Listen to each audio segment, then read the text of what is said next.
Okay, hi, so welcome to the second video of this software testing series. इस video में आज हम discuss करने वाले हैं about the principles of testing. Testing के क्या प्रिंसिपल्स हैं। तो सबसे पहले अगर हम बात करें कि टेस्टिंग जो होती है, testing of a software is exceptionally imaginative and an intellectual task for testers to perform.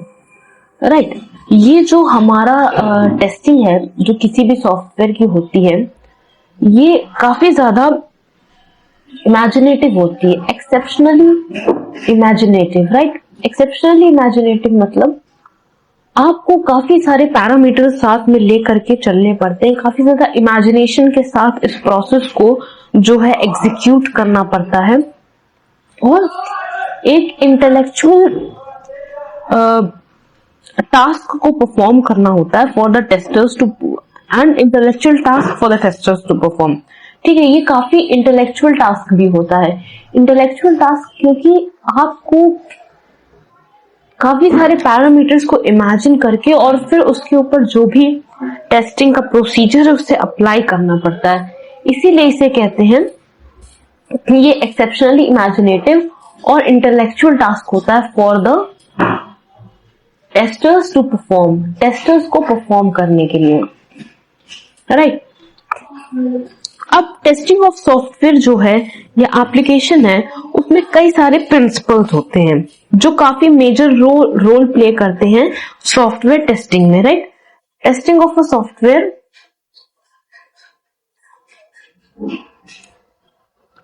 और application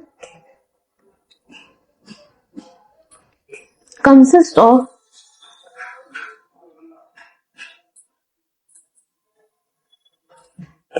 some principles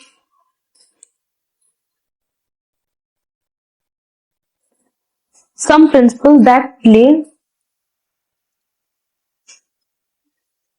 a significant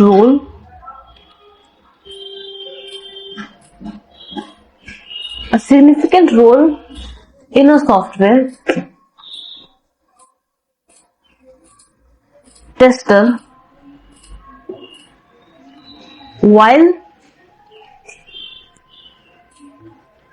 testing the project.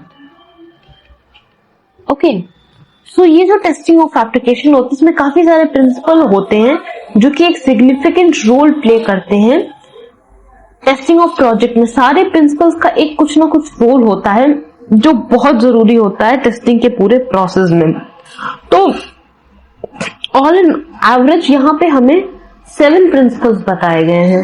कितने प्रिंसिपल्स बताएंगे? 7 प्रिंसिपल्स जो है हमें सॉफ्टवेयर टेस्टिंग के बताए गए हैं, जिनको हम एक एक करके अब यहाँ पे डिस्कस करेंगे। क्या क्या प्रिंसिपल्स होते हैं?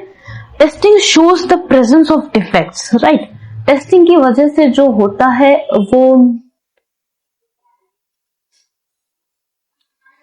प्रेजेंस पता चलती है डिफेक्ट्स की।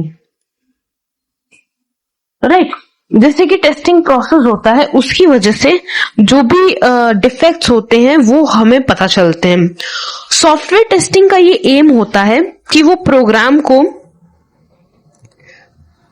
The software testing is aimed at making the program crash. Computer monitoring reduces the likelihood of bug. Right? Computer की जो मॉनिटरिंग होती है उससे वो जो भी बग है उसमें उसकी प्रोबेबिलिटी, उसकी चांसेस को कम कर दे और इस तरह से इस प्रोसेस को यहाँ पे अप्लाई किया जाता है। अगली चीज आती है यहाँ पर कि early testing is impossible. Early testing is impossible.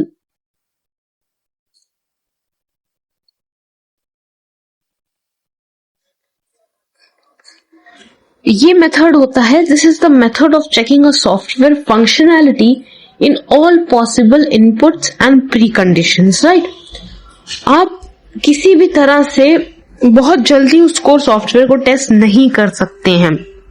Right, काफी सारी चीजें उसमें आती हैं, काफी सारे इनपुट्स, काफी सारी कंडीशंस उसमें आ जाती हैं, वो हमारी होती है early testing. Early testing impossible होती है। अब तीसरा प्रिंसिपल ही अर्ली टेस्टिंग है। अब अर्ली टेस्टिंग की तीसरा प्रिंसिपल क्यों है? जो भी उसमें डिफेक्ट है सॉफ्टवेयर में, उसको आप टेस्ट करके उसकी एक्टिविटी को डिटेक्ट कर सकते हैं, ताकि उसमें अर्ली टेस्ट एक्टिविटी आप स्टार्ट कर सकें, राइट। अब ये तो हो गए पहले 3 प्रिंसिपल। अब अगला प्रिंसिपल क्या है? Defect clustering. डिफेक्ट क्लस्टरिंग क्या होता है? Even small modules can contain most of the fault in a project, right. कभी कभी बहुत ही छोटे मॉड्यूल्स में भी काफी सारी जो है फॉल्ट हो सकती है, राइट। तो इसे कहते हैं डिफेक्ट क्लस्टरिंग। अब अगली चीज आ जाती है pesticide paradox, right. Pesticide paradox क्या होता है? Repeating the same test cases over and over again won't reveal new bugs. All the test cases need to be checked and test cases inserted or changed to identify new bugs. Right? ये जो हमारा process होता है pesticide paradox, इसका मतलब होता है कि जो भी टेस्ट आप बार बार करते हैं उनसे नए बग्स जो हैं वो रिवील नहीं होंगे। All the test cases need to be checked and the test cases inserted or changed to identify new bugs, right? आपको उन टेस्ट केसेस को दोबारा से, जो भी टेस्ट केसेस हैं, ठीक है, वो एक ही टेस्ट केस बार बार जो है एक ही प्रॉब्लम न्यू बग्स नहीं निकाल के दे पाएगा। आपको केसेस बदलने पड़ेंगे, राइट। टेस्ट केसेस बदलने पड़ेंगे। All the test cases need to be checked, right. उन्हें चेक करना पड़ेगा और टेस्ट केसेस को जो है इंसर्ट और चेंज भी करना पड़ेगा, राइट। इंसर्ट और चेंज करना पड़ेगा, जिससे आप उसमें जो और नए बग्स हैं उसे आइडेंटिफाई कर सकें। ओके, तो ये हमारे हो गए पहले 5 प्रिंसिपल्स। अब अगला प्रिंसिपल क्या है? अगला प्रिंसिपल है testing is context dependent. Testing जो है वो कॉन्टेक्स्ट डिपेंडेंट होती है। Context dependent. कॉन्टेक्स्ट डिपेंडेंट का मतलब है कि टेस्टिंग का जो अप्रोच होता है वो इसके बेसिस पे होता है कि उस एप्लीकेशन का क्या कॉन्टेक्स्ट है। आप एक ही तरह की टेस्टिंग हर एप्लीकेशन में नहीं कर सकते हैं, right. It is not possible.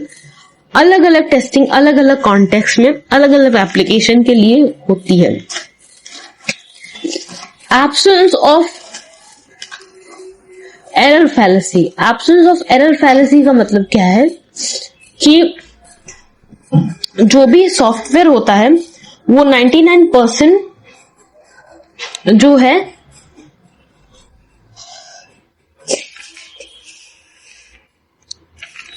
if a developed software satisfies 99% of the client needs but doesn't follow the client's requirements, need to satisfy both the requirements at the same time, right?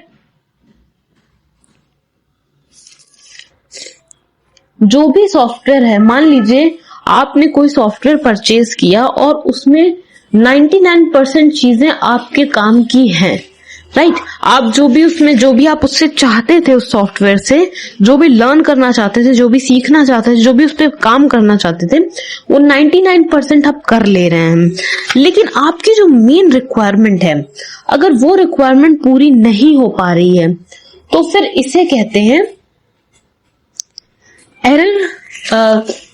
तो फिर इससे आपको उसको satisfy करने के लिए उसमें testing करनी पड़ेगी। फॉर एग्जाम्पल, काफी सारे एप्लीकेशंस आपने देखे होंगे, बायजूस के और भी बहुत सारे। उन सब में क्या होता है कि पर्सनलाइज्ड कोर्सेज होते हैं और वो personalised courses as per the demand of the child, as per the demand of the learner या टीचर, व्हाटसोएवर इट इज, वो पर्सनलाइज्ड होते हैं। अब बाकी सारी 99% चीजें सेम है, लेकिन वो 1% चीज जो सिर्फ उस लर्नर के लिए है या सिर्फ उस इंसान के लिए है, वो सारी चीजें टेस्टिंग से पॉसिबल हो पाती हैं या उसी तरह के किसी प्रोसीजर से पॉसिबल हो पाती हैं। तो इसे कहते हैं एब्सेंस ऑफ एरर फैलेसी। तो ये 7 प्रिंसिपल्स थे जो हमने यहाँ पे डिस्कस करे हैं, और इन प्रिंसिपल्स के साथ साथ आप आगे इस यूनिट को यहीं पे कंप्लीट करते हैं। अगली वीडियो में हम अगली चीज के बारे में, अगले टॉपिक के बारे में डिस्कस करेंगे। तब तक के लिए thank you and have a nice day.